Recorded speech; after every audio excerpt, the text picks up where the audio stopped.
Contingency log number 65, code name Monster. There are many things that can divide the public, as opinions can vary from person to person. But if I had to choose one which can divide people the most, it would be the laws of the land and how they are punished. Some may believe in the laws they follow, trusting the system to punish those who break them, while others will question the need of some laws, particularly ones which restrict things they believe to be their right. Finally, there are those who do not believe that the justice system is capable of doing the job when needed, as sometimes people who are guilty of crimes will often be set free and allowed to harm more people. Something I've had my share of experience with, something I'll delve further into detail later in the video.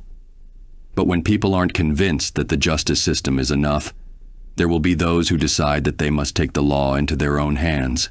From that moment, it is up to the individual to decide what the right course of action is. Some may choose to fight and bring wrongdoers to justice, but others decide that the only permanent way to stop crime is to ensure someone can never commit a crime again. This was the life lived by Dexter Morgan.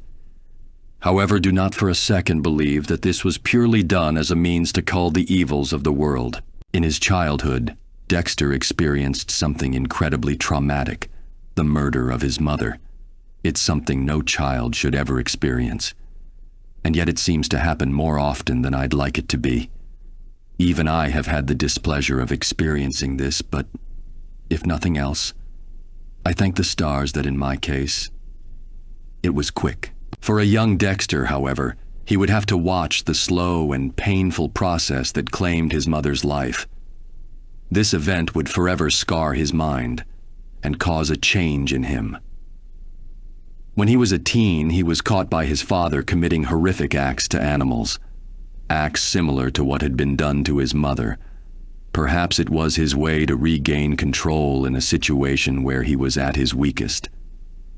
Nevertheless, Dexter was showing signs of the potential to become a serial killer, something his father kept a secret. Dexter's adoptive father would come to the conclusion that his son could not be helped and that he would eventually turn his violence to people. So he decided that if he couldn't stop this, he would ensure that Dexter would only target those who he believes deserved it. Dexter's father was a homicide detective, using what he learned in his own time in the force he'd teach Dexter to be a vigilante. Not just training him to properly execute his targets, but also ensuring that he wouldn't be caught. His father, along with one other, would also implement 12 rules of which Dexter must follow. This list of rules, dubbed the Code of Harry, something Dexter would follow closely. Needless to say, Dexter's training would be a success, and he would claim the lives of many, collecting the blood of his victims so that he may relive each kill whenever he may look at the blood slides. Eventually, the body parts he would dump were found, and the police would begin to call him the Bay Harbor Butcher. In his years, he'd amass around 150 bodies to his name, and with a new series on the horizon, this number will likely grow further. Typically, my contingencies are meant to be saved for when the situation calls for it, but it's clear that we've long since passed that point by now. Dexter is known to hide his name under aliases, but he cannot hide his face from me for long. I'm currently running several facial recognition software off security cameras in the Florida area. I am prepared to expand this search further should he not be spotted. As for facing him, while Dexter may be a prolific killer, he is just a man.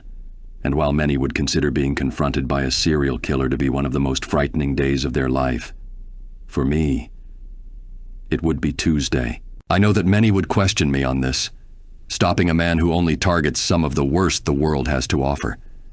It is something I've carried on my shoulders for many years now, dating back to when I first lost a son and what I didn't do in response. Many have been vocal about my no-kill rule, and how I've allowed many more to be harmed because I refused to cross my own line. Maybe even some of you believe that I should. Can't say I blame you, but I've seen how slippery a slope that is, seen good men turn dark after justifying a single kill, even seen what I am capable of if I don't hold myself back. It frightens me sometimes. But I need you all to understand something. That Dexter Morgan is not doing this out of the kindness of his heart. He didn't go down this path because he wanted to rid the world of the evils within it. That is all thanks to the people around him who found a way to prevent him from killing innocent people. And if not for their efforts, Dexter could have been just another killer.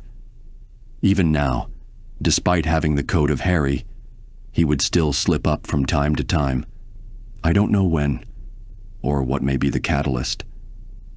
But I believe that someday he may finally leave the code behind. And with all the experience he'd built up over the years, there's no telling how many more victims there will be. If you also have a character you wish for me to cover, or just want to support this channel, I'll have a link to my Ko-fi page.